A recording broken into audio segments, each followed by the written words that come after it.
segundo a qual não existiria dever de fidelidade da parte do terceiro cúmplice, ou seja, do cúmplice do adultério.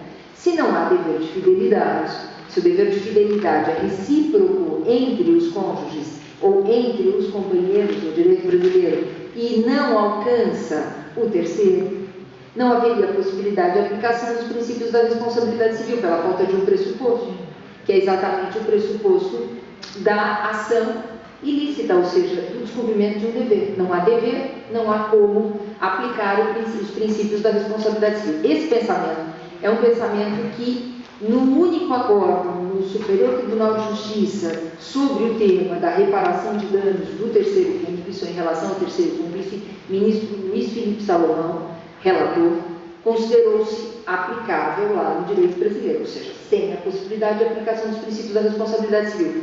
Mas ressalta o ministro Felipe Salomão no seu acordo, ressalta bem o seguinte: podem não existir os deveres dos cônjuges com relação, óbvio, não há esse dever do terceiro cúmplice, não há mesmo, mas existe um dever geral de respeito. E, portanto, se o adultério ultrapassa o mero adultério e vai ao ponto de desonrar, de ofensas diretas praticadas pelo cúmplice do adultério em relação ao cônjuge, né, vitimado pelo adultério, aí sim haveria a possibilidade de aplicação. Só que o professor Duarte Pinheiro defende uma ideia que, francamente, eu sempre tive muita vontade de defender, de acolher, né, e estou com muita tendência a isso. Ele diz que adultério nunca existe de uma única pessoa. Ele diz que o adultério, obviamente, depende de duas pessoas. E que essa provocação do terceiro em relação ao adultério deve gerar, sim, aqui no direito português, e, portanto, claro, existe muita analogia com o direito brasileiro, né? Nesse sentido, como eu coloquei na minha apresentação, deve gerar, doutora Kátia, a responsabilidade civil. E cita ele também esse dever geral de respeito. E ele chega a dizer que o dever de fidelidade é um dever erga omnes. É um dever erga omnes. É a palavra, é a frase do professor Jorge Duarte Pinheiro. Então, são duas visões bastante diversas que existem, né? É uma questão bastante interessante, pode dizer, pensam às vezes que isto é uma questão portuguesa ou brasileira, que estamos aqui restritos, né, a esse nosso direito tão assemelhado, a esses ramos do direito comparado tão assemelhados.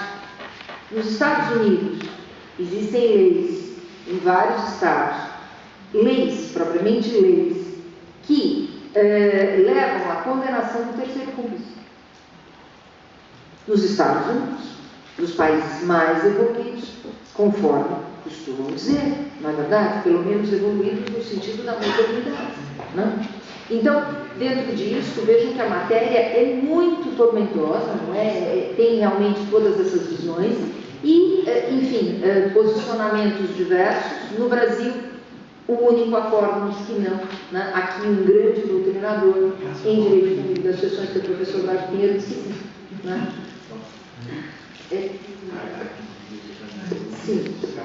Sim. Eu queria dizer que em Portugal a lei 71 de 2008 acabou com a culpa no divórcio. E se acabou com a culpa no divórcio, todos os deveres que estavam ligados ao casamento afrouxaram, ganharam um cunho mais dramático e não gerador da responsabilidade civil. E, por consequência, toda essa circunstância invalida essa possibilidade de mais concreta das coisas elétricas antes do Não, edição posterior. Foi naquele livro Direito de Família que tem edição bem posterior. Porque o artigo 1892, que não tem nada a ver, não tem nada a ver com isso. O artigo 1892 diz respeito à ofensa à atividade física e moral dos cônjuges, mas não como cônjuges, mas como terceiros. Ou seja, se eu usar a atividade física, naturalmente se responde no imposto também. E agravadamente, talvez, pela regulação da situação de intimidade. Mas não é. E eu já tenho discutido muito estes pontos de vista, à vontade.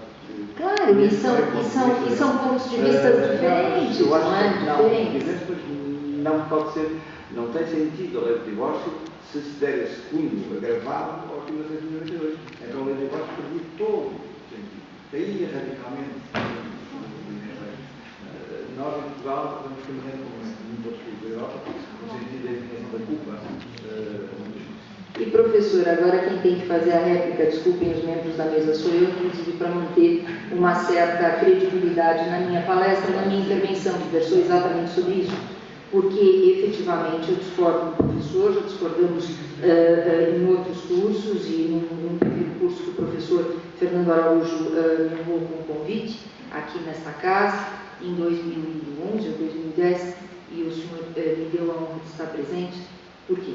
Há 2 artigos na lei portuguesa que, por mais que se force a interpretação de que foi eliminada a culpa, foi, inclusive, um artigo que foi inserido após esta reforma do divórcio.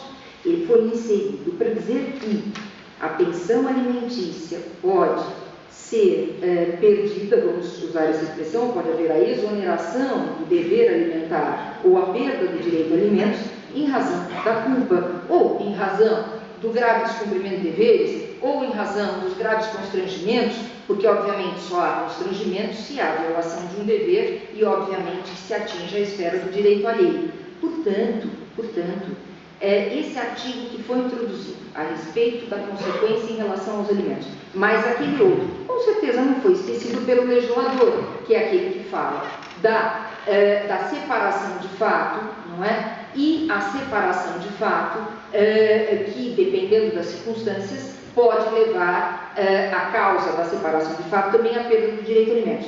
Portanto, tudo isso é culpa. E mais, nós temos ainda o dispositivo, salvo erro, 1790 do Código Civil Português, que mantém, inclusive, a regra específica da reparação de danos em relação ao divórcio remédio, tirou a regra da reparação de danos no que se refere ao divórcio culposo, e aí o professor tem razão, mas fala expressamente na aplicação da regra geral da responsabilidade civil. Então, é culpa nos alimentos, é culpa no que se refere à reparação de danos, mas culpa, professor, eu vou repetir ao senhor, não é que se condicione a separação ou o divórcio à culpa, não existe esse condicionamento. Acho eu, e discordando do Caio, que as pessoas devem conservar a liberdade para casar,